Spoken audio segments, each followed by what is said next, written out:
Hi, guys. I just wanted to take a minute of framing and just explain, like, why are we talking about systemic racism today if our unit is on current events and like things that are happening now in news?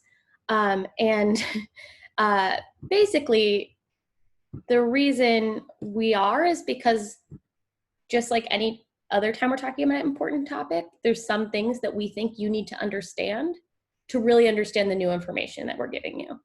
And over the course of the coming week, we'll be studying the coverage, specifically the way the media has covered the recent Black Lives Matter protests across the country. And we're going to be using the lens of news literacy as we do that. But we do feel to fully understand the protests and context, and thus to be able to parse that media coverage, it's critical to understand the broader context within US history. And to do that, we really need to understand the idea of systemic racism. That's why our learning target today is I can explain systemic racism.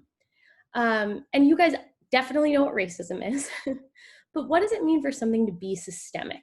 Even before we get to the video, I think it's important to define that word. So systemic means something related to systems.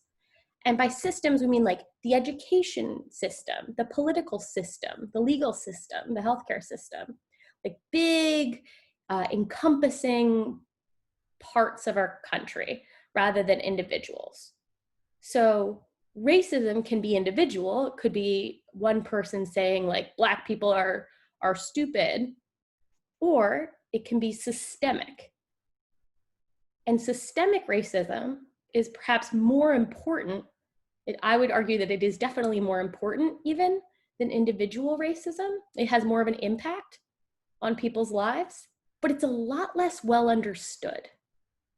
People don't understand systemic racism because it's a little bit less clear than just someone saying the N-word or someone saying something mean about people of a different race of them. But this video that I found and turned into an Edpuzzle, I think is a really great introduction to the concept of how racism can exist in systems. And I think will be a great way to lay the groundwork for the work we'll do across the rest of the week. Okay, this is complicated, but you guys have shown that you're so thoughtful and so smart about big issues. And I think that you guys can definitely understand this once you sort of start working through this. I mean, it's a continuing process, definitely. But please next navigate to Edpuzzle on the next slide, and you'll answer a couple questions as you go through a video